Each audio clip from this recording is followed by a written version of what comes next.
Terima kasih Anda masih bersama kami di Kompas Petang, saya Cynthia Rompas. Saudara anggota fraksi PDIP DPR RI Masinton Pasaribu mengusulkan hak angket terkait putusan Mahkamah Konstitusi soal batas usia Capres-Cawapres yang memuluskan jalan Gibran Raka Buming Raka jadi bacawa pres Prabowo Subianto.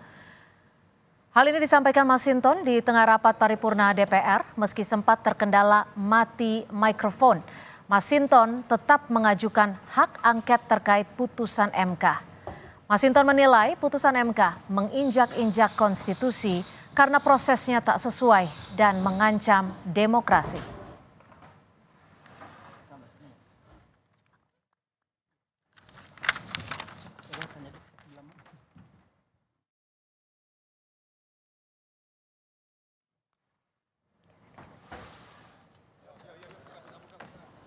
Sementara itu, Saudara, Majelis Kehormatan MK sore ini memeriksa Ketua MK Anwar Usman terkait putusan MK atas syarat Capres-Cawapres. Sebelum memeriksa Anwar Usman, sidang diawali dengan agenda pembuktian pelapor terkait pelanggaran kode etik Hakim Konstitusi. Dalam memutus uji materi soal batas usia Capres-Cawapres, sebelumnya 4 laporan dibuat sejumlah pihak terkait putusan syarat Capres-Cawapres yang disampaikan 16 Oktober lalu.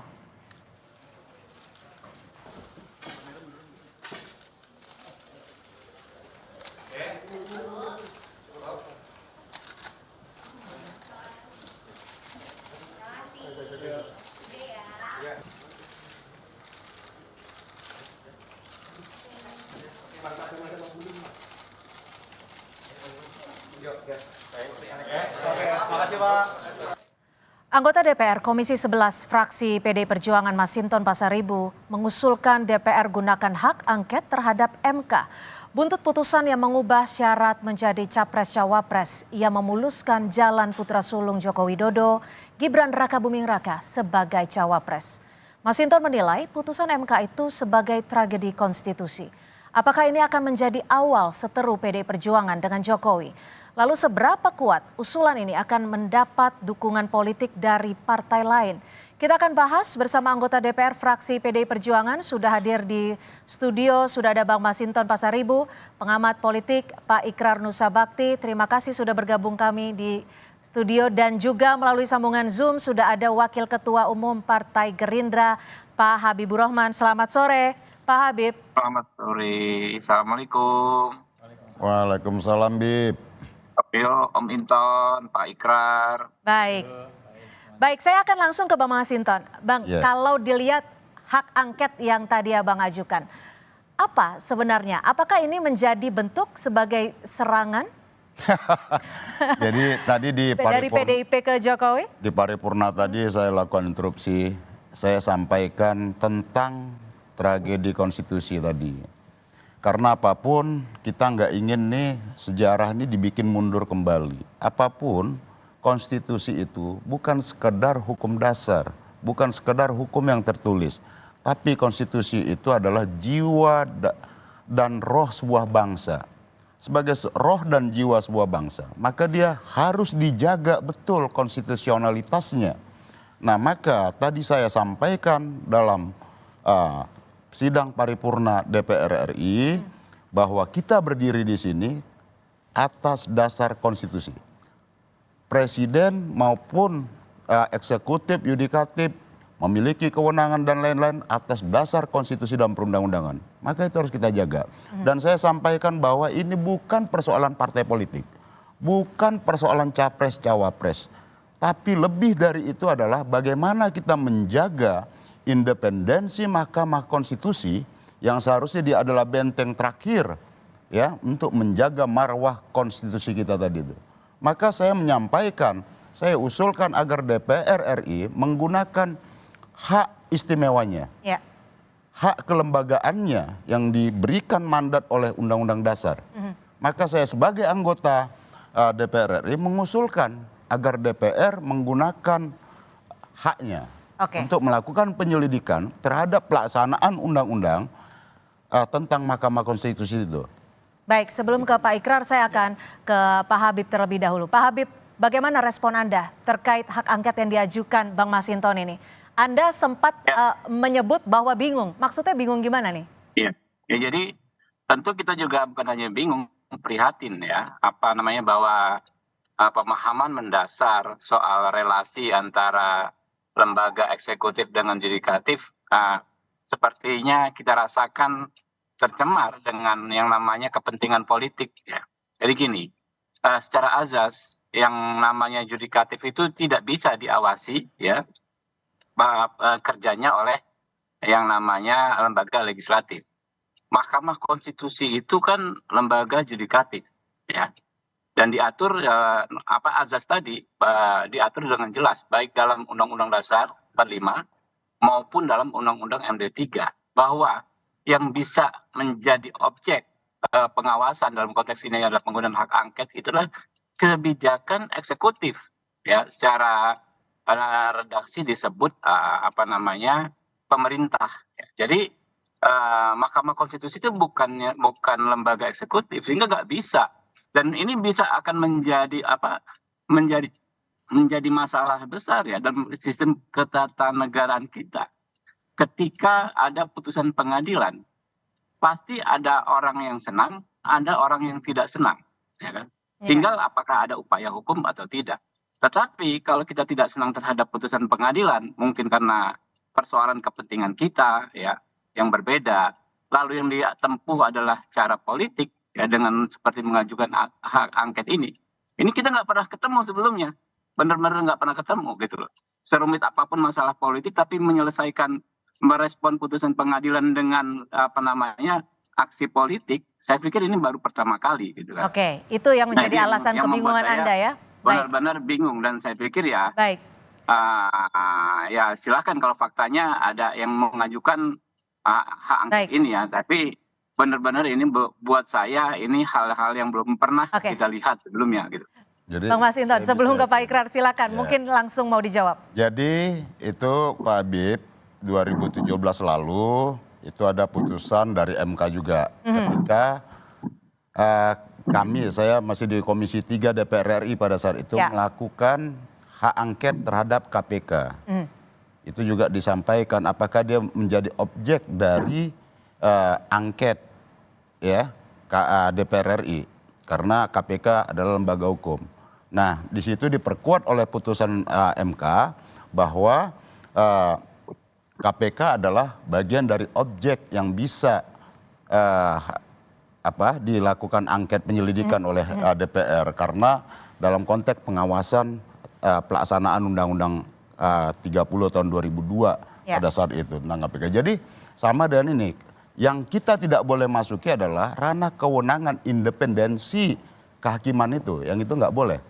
Nah jadi dalam konteks ini kan semua menyampaikan, Hakim MK sendiri menyampaikan sangat serius, ada persoalan yang sangat serius dalam Ya. putusan tersebut. Ya. Bahkan ahli hukum tata negara menyampaikan ada cacat hukum secara serius dan penyelundupan hukum di sana. Baik. Dan kemudian kalau kita lihat lagi jauh sebelum beberapa bulan sebelum ada putusan itu, Ketua MK menyampaikan dalil yang tentang disengketakan, Ya. begitu. Kemudian belum lagi keterkaitan antar keluarga. Jadi berkait dengan ini, ya MK tetap menjadi bagian dari objek yang bisa dilakukan. Jadi menurut penyelidikan Anda dalam ada konteks unsur-unsurnya pelaksanaan ya? undang-undang tadi itu. Ya. Ada presidennya dan Oke. ada putusan Baik. Baik. Sedikit MK juga. sedikit dong, terhadap kan itu. saya menanggapi biar adil dong, waktunya sama dong. Oke, singkat saja karena saya Ya. ingin mendengar perspektif dari Iya, biar adil dong. Ya, kan Pak? silakan, Bukan silakan. dua kali. silakan. Jadi jelas berbeda antara KPK dengan MK. KPK itu bukan lembaga peradilan. KPK itu memang rumpun eksekutif gitu loh, karena dia tidak ada kewenangan untuk menjatuhkan putusan. Ya. Jadi saya ingat sekali hak angket tersebut. Saya juga waktu itu aktivis pro demokrasi yang menyoroti persoalan tersebut. Saya mendukung langkah Bang Masinton ya untuk hak angket terkait KPK. Benar, tetapi ini bukan KPK, ini MK.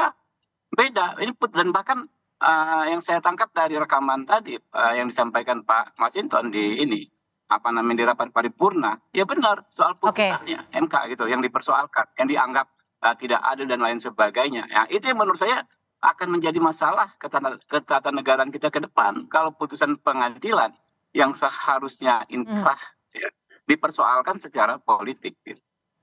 Oke, baik, sudah kami tangkap. Jadi ada perbedaan perspektif sebenarnya. Saya akan ke Pak Ikrar. Pak Ikrar, Anda membacanya seperti apa terkait dengan hak angket usulan Bang Masinton ini? Yang jelas ya, ini kaitannya memang sangat erat dengan problem yang ada di Mahkamah Konstitusi itu sendiri ya. Kenapa demikian? Karena kebetulan Ketua Mahkamah Konstitusi itu adalah adik ipar dari Presiden. Dan yang diputuskan itu adalah anak Presiden yang juga keponakan dari Ketua MK. Nah ini, dan Anda juga tahu ya, itu banyak sekali kritikan-kritikan terhadap MK bahwa dalam beberapa tahun terakhir ini MK itu menjadi judisialisasi politik ya. Jadi itu yang terjadi dan kemudian juga terjadi juga politisasi dari Mahkamah Konstitusi ya. Sebetulnya kalau misalnya Ketua MK itu Anwar Usman itu tidak ikut di dalam keputusan itu karena ada faktor konflik of interest seperti yang dia ada katakan. hubungan keluarga.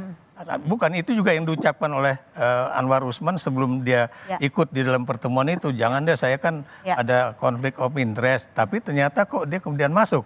Makanya itu yang dibahas oleh Saldi Isra di dalam dissenting opinion juga dan itu juga oleh hakim Mahkamah Konstitusi yang lain juga ya. Jadi relasi antara eksekutif dan yudikatif, relasi antara Ketua MK dan Presiden dan juga Gibran ya, itu yang kemudian bisa dicari tahu apakah memang demikian adanya, dan itu bisa saja itu melalui hak angket. Oke, jadi memang menurut Anda ada hal wajar untuk hak angket diajukan oleh anggota DPR? Ya. Baik, Bang Masinton, Ya. mengajukan hak angket ini merupakan pribadi atau arahan dari partai? Saudara Ketua DPP PDI Perjuangan Puan Maharani membantah hubungannya dengan Presiden Jokowi memanas usai Gibran jadi bacawa pres Prabowo Subianto. Ketua DPP PDI Perjuangan yang juga Ketua DPR RI Puan Maharani menepis kabar hubungannya dengan Presiden Jokowi memanas. Puan mengaku masih akan terus bertemu Presiden sesuai dengan tugasnya sebagai Ketua DPR. Siapa yang panas ya? Atau kemudian siapa yang kritis? Kemarin di hari Sabtu saya bertemu dengan Presiden, acara bareng-bareng di Surabaya. Jadi kalau menanyakan akan ada pertemuan, akan ada selalu pertemuan antara Ketua DPR dengan Presiden Republik Indonesia. Karena saya sebagai Ketua DPR tentu saja secara fungsional tetap harus menjalankan tugas-tugas saya sebagai Ketua DPR bersama atau ada Presiden atau tidak ada Presiden, begitu juga Presiden. Jadi pasti akan ketemu terus sama Presiden. Sementara itu, Presiden Joko Widodo enggan berkomentar soal pernyataan elit PDI Perjuangan yang menyatakan kecewa karena merasa ditinggalkan usai Gibran menjadi bacawa pres Prabowo. Respon itu disampaikan Presiden di sela kunjungan kerjanya di Gianyar, Bali.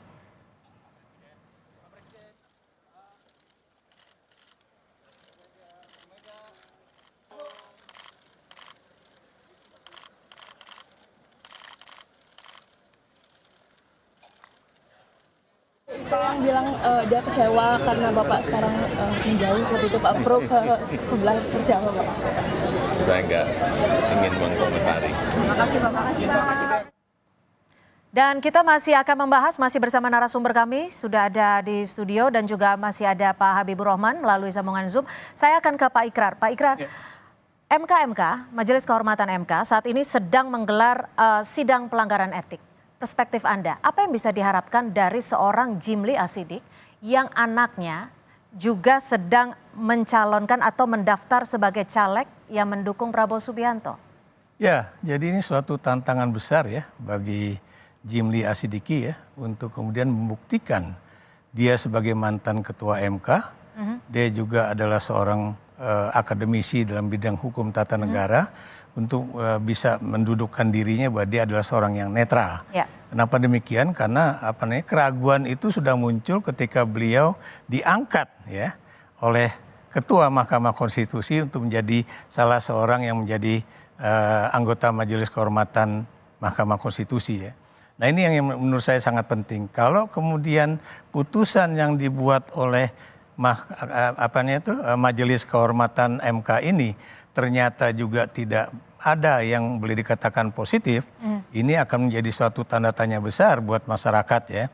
Kenapa demikian? Karena MK-nya aja udah nggak bisa ini kan, kemudian apa yang bisa diharapkan dari Majelis Kehormatan. Dan kalau ini terjadi, itu yang kemudian bukan cuma persepsi, tapi akan ada tindakan-tindakan dari masyarakat untuk kemudian ya tertuju pada MK-MK ini sendiri gitu. Oke, baik.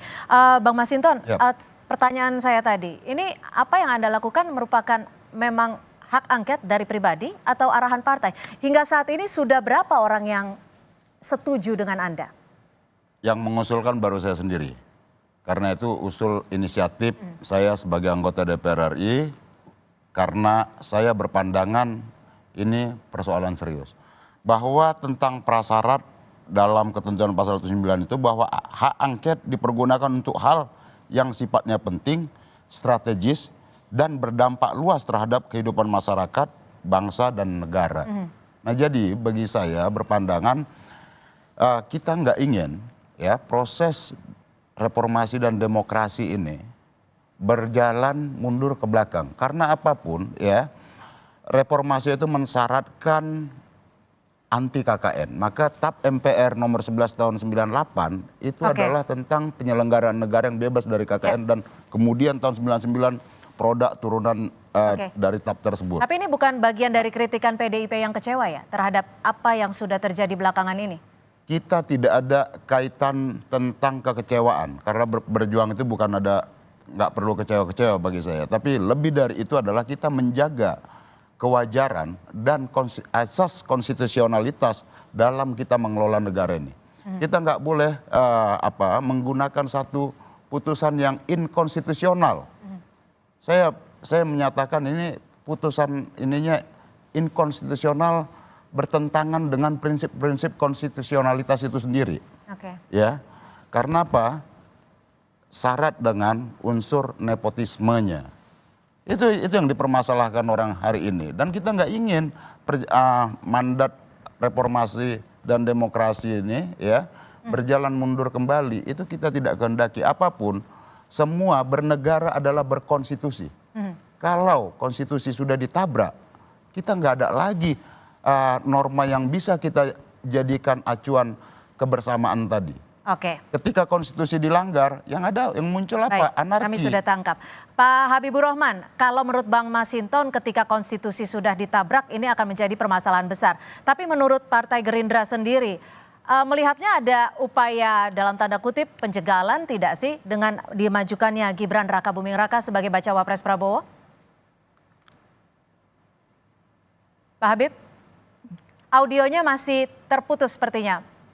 Halo. Ya, silakan. Ya, kalau menurut saya, ya sikap yang menginjak-injak konstitusi, melanggar konstitusi adalah sikap yang mengabaikan putusan Mahkamah Konstitusi. Karena kita tahu Mahkamah Konstitusi adalah institusi negara, ya, yang lahir dari rahim Undang-Undang Dasar 45. Jadi kalau institusi yang kita bikin dalam konteks menjalankan amanat reformasi ya di antara Mahkamah Konstitusi, putusannya kita hina demikian rupa, kita abaikan demikian rupa, itu adalah pembangkangan konstitusi itu sendiri. Kembali ke norma ya. Kalau pasal 79 Undang-Undang MP3 jelas. Di situ tertulis yang menjadi objek dari hak angket adalah kebijakan pemerintah. Ya. Jadi itu saja jelas-jelas ya, di konstitusi kita juga diatur kekuasaan kehakiman terdiri dari MA dan MK. Artinya tidak dalam rumpun pemerintah. Sehingga ketika kita menjadikan ya, putusan MK sebagai objek untuk hak angket, menurut saya itu justru menginjak-injak konstitusi gitu. Jadi ya silahkan, perbedaan pendapat adalah hal yang wajar. Kita tidak salahkan orang menyampaikan perbedaan pendapat. Ya, tapi juga nggak bisa klaim bahwa pendapat yang kita sampaikan satu-satunya yang benar dan satu-satunya pendapat yang ada. Banyak, ya kan, kayak Pak Ikra mempersoalkan pendapat ya yang tidak setuju dengan putusan MK, ya. Tetapi banyak juga masyarakat yang setuju, Oke, mensyukuri, ya, dan menerima putusan MK ini. baik. Nah, di mana berakhirnya debat itu?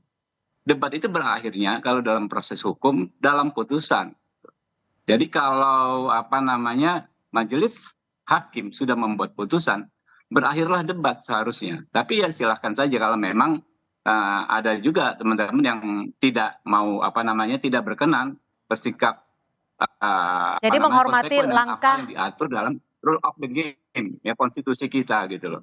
Oke, saya akan ke Pak Ikrar. Ya. Pak Ikrar, kalau Anda melihatnya apa yang dilakukan Bang Masinton saat ini merupakan bentuk gertakankah atau memang sudah suatu hal yang lazimkah atau memang suatu bentuk kekecewaan dari PDIP terhadap apa yang sudah dilakukan ataupun yang belakangan terjadi terhadap Jokowi? Yang jelas PDIP memang masih mungkin kecewa dengan Jokowi. Tapi kalau menurut saya hak angket ini bukan suatu hal yang terkait dengan persoalan hubungan partai dengan pribadi yang dulu didukungnya.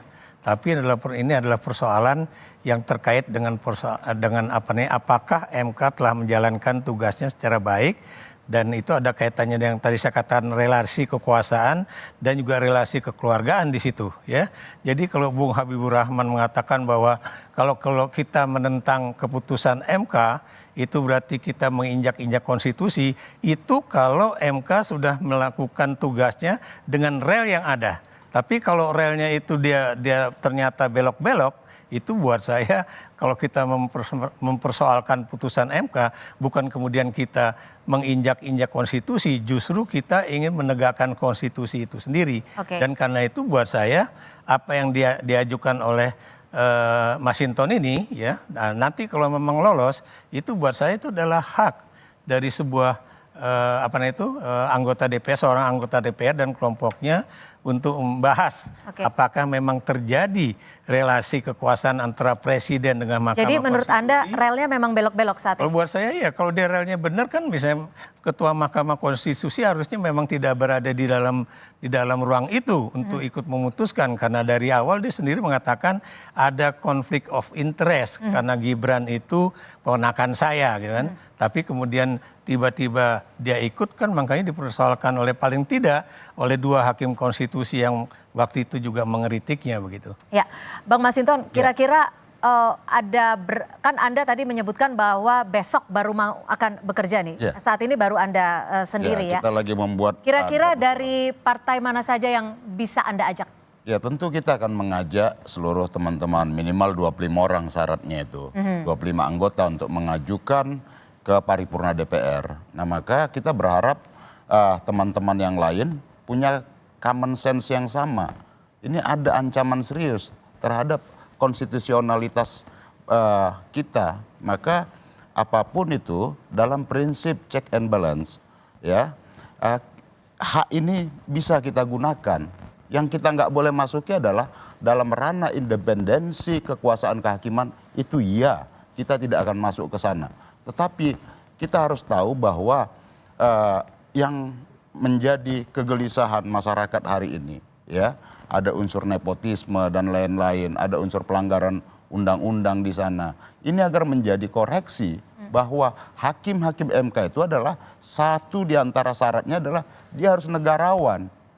Maka ini yang perlu menjadi kenapa saya berpandangan bahwa tetap MK itu adalah objek yang bisa diajukan hak angket tadi itu terkait dengan pelaksanaan undang-undang tentang Mahkamah Konstitusi dan undang-undang lainnya yang terkait dengan Mahkamah Konstitusi sendiri. Baik, saya akan ke Pak Habib. Pak Habib, jika nanti dipenuhi syarat-syaratnya ada 24 atau 25? 25 dengan minimal 1 fraksi.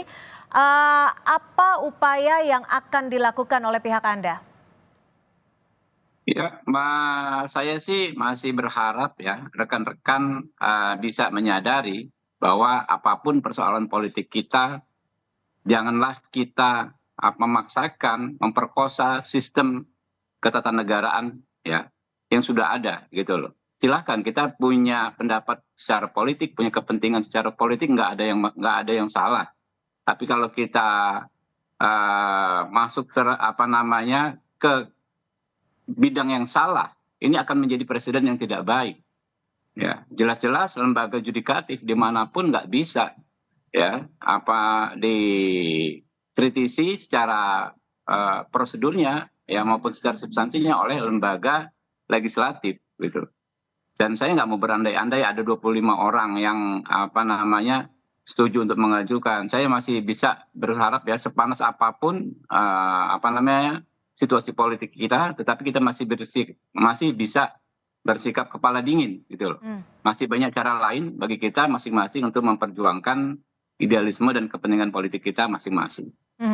Oke, Pak Ikrar, menurut Anda ini hak angket ini ujungnya akan kemana sih? Dan menurut perspektif Anda, kira-kira apa yang akan dilakukan Presiden Jokowi? Kan biasanya memang punya ciri-ciri yang berbeda nih. Biasanya menurut Anda Pak Jokowi akan melakukan hal apa nih? Kalau Pak Jokowi pasti akan bilang bahwa saya tidak akan intervensi masalah itu. Sebagai seorang presiden dia akan melakukan seperti itu. Sama juga seperti bahwa dia nggak tahu tiba-tiba anak saya dijadikan cawapres, ya saya merestui dan mendoakan. Padahal kita tahu proses itu dia ikut bermain. Kalau dia nggak ikut bermain, saya beri contoh ya, bagaimana mungkin habis Kaisang bisa menjadi anggota PSI hari ini, 2 hari kemudian bisa jadi ketua umum. Berapa hari sebelumnya pimpinan PSI itu juga mendatangi Pak Jokowi di istana Bogor, Pak, itu ya. Kemudian juga bagaimana mungkin kemudian tiba-tiba kelompok koalisi Indonesia Maju itu mendukung Gibran ya, tanpa ada persetujuan dari Jokowi dan juga tanpa ada cawe-cawe dari Jokowi. Kenapa demikian? Karena dari kelompok itu sendiri kan tadinya sudah ada Erick Thohir, sudah ada Yusril Iza Mahendra, dan juga Yusril juga melakukan pandangan soal hal itu ya. Tapi tiba-tiba masih menunggu sampai Pak Jokowi itu memberikan sinyal untuk itu. Dan kalau dia tahu dia menyetujui dan mendoakan, berarti dia tahu persis bagaimana proses itu terjadi. Oke, baik. Jadi secara kasat mata publik mungkin akan standar seperti yang dilakukan Pak Presiden, tetapi apa yang akan dilakukannya kita akan lihat nanti seperti itu ya. Baik, terima kasih. Sayangnya waktu juga, durasi juga yang harus mencukupkan diskusi kita pada sore hari ini. Terima kasih Pak Masinton Pasaribu sudah bergabung bersama kami, Pak Habibur Rahman melalui sambungan Zoom, dan juga Pak Ikrar Nusa Bakti sudah bergabung bersama kami di Kompas Petang.